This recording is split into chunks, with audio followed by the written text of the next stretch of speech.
I'm not here to kill you.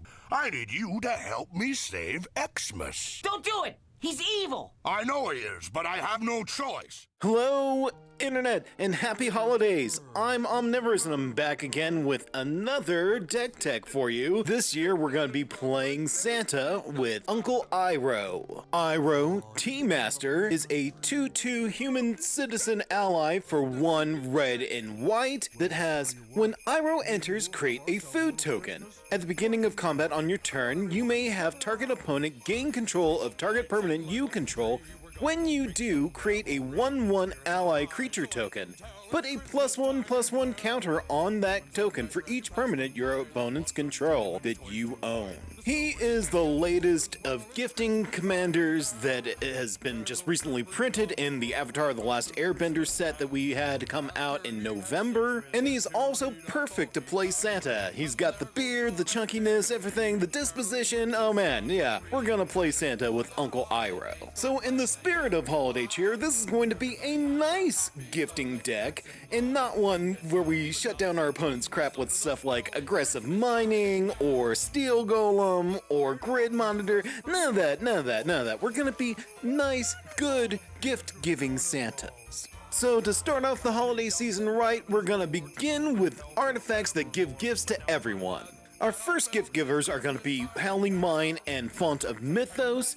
Both of them draw us extra cards at the beginning of our draw step, but they also give that ability to our opponents. What's great about this is we can donate them and trigger Iroh, but still benefit from them, and everybody is happy.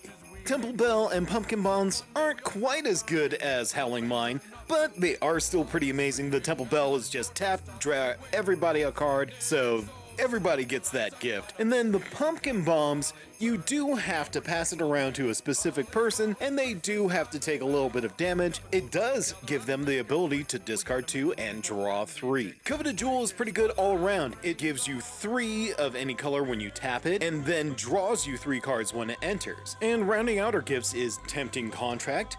It has, at the beginning of your upkeep, each opponent may create a treasure token. For each opponent who does, you create a treasure token. Those are some great artifacts as gifts, but we do have some creatures that are so eager to be given away, they'll gift themselves. The secret ingredient is love.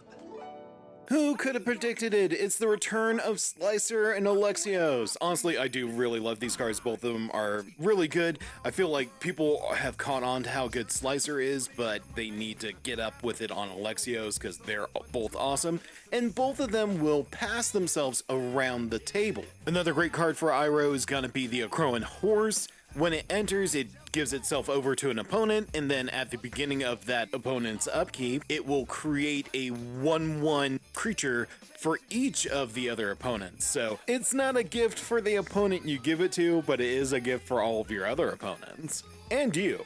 So yeah, really nice, and then it does count for Iroh whenever he's making the ally, he's gonna count it for the number of +1 counters. Yes Man and Karn are some weird toys. They both give away themselves over to the opponents, but give you 2 cards in the process. Eventually, Yes Man will give you more dudes when he dies, which is really awesome. And Karn is just gonna be a threat on the board that just hits people, passes around, draws cards, hits people, passes around, draws cards, that kind of thing. Really cool. We're handing out gifts to everybody. We might as well take care of ourselves while we're at it. You dare bribe Santa? I'm going to shove coal so far up your stocking you'll be coughing up diamonds. Master of Ceremonies parties hard. At the beginning of your upkeep, he gives your opponents a choice of 3 boons, and then you get whichever thing they chose. So if you have 3 opponents, you get 3 things. So Santa doesn't get shot out of the sky again. We have Norn's Annex, Ghostly Prison, and Kazul, Tyrant of the Cliffs. All of these are going to make it harder for our opponents to come at us. And one of the most interesting ways we can take care of ourselves is 9 lives. It has Hexproof. If a source would deal damage to you, prevent that damage, and put an incarnation counter on 9 lives. When there are 9 or more incarnation counters on 9 lives, exile it. When 9 lives leaves the battlefield, you lose the game. This is the one card we get to be a dick about, because what happens is we will let it hit us, or let them hit us a couple times, get it a few incarnation counters, and then donate it to an opponent, and they will lose the game when it hits 9. But Santa's not done yet. You haven't opened your Christmas bonus. We have Perch Protection and Dawn's Truce. Both are great instants that are gonna protect our stuff while giving our opponents gifts. Dawn's Truce is the better one, I feel, because it just gives them a card and then gives you indestructible and hexproof, whereas Perch Protection will phase all your stuff out, but it does gift an extra turn. We're gonna protect everybody with Everybody Lives. All creatures gain hexproof and indestructible until end of turn. Players gain hexproof until end of turn, and players can't lose life this turn. Players can't lose the game or win the game this turn. What a card. Harmless Offering is simple and direct, just give target opponent a permanent you control.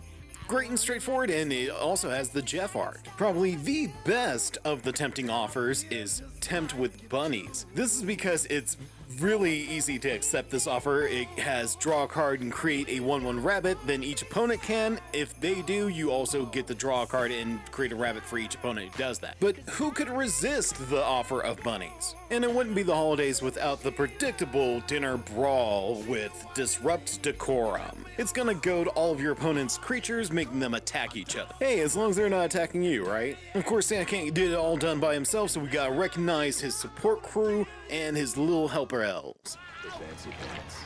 I've been naughty.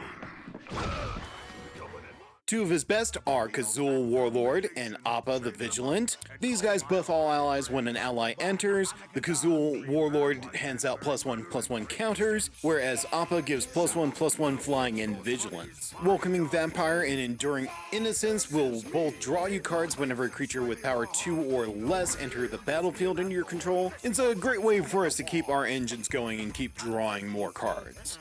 Wartime Protesters doesn't buff the entire team the way Appa and the Warlord do, but it does give a +1/+1 counter to an ally when that ally enters and gives it haste so that you're able to attack with your newly buffed up allies immediately. And lastly, we have Zidane. Zidane will grab something from your opponents when he enters and then give it lifelink and haste, which is nice and all. It's his second ability that we actually care about, which is whenever an opponent gains control of a permanent you control, you create a treasure token. This allows you to create a treasure token every time you donate something, so you can donate a treasure token and then create a treasure token and then donate a treasure token. Basically a good way to keep the donations going without really risking your own stuff. Alright, so that's the deck, but even Santa is hit with hard times sometimes, so we do have some budget replacement options. Everybody Lives gets replaced by Promise of Loyalty. We swap out the Font of Mythos for Nelly Borka, keeping up the card draw for everybody. Cutting Tempting Contract for Ondu Cleric. Master of Ceremonies goes for the Hero of Gomafada. Valakut Awakening really should be cut for a Plains or Mountain or whatever, but we're gonna put in Absent Falconeer in its spot. Totaro Taru gets cut for Secret Rendezvous. We're gonna keep drawing cards for everybody with this way. And that's the deck. It is really just the friendliest, almost group hug donation deck. Lots of everybody drawing, everybody having lots of fun. Nobody's gonna be really mad at you, but if they are, tough, because you're gonna have an army of lots of big allies to help you out. Thank y'all very much for watching. Please like and subscribe, and let me know in the comments if you enjoyed the deck. Have a very nice one, and happy holidays. Oh, it might appear empty, but the message is clear. Play Santa again, and I'll kill you next year.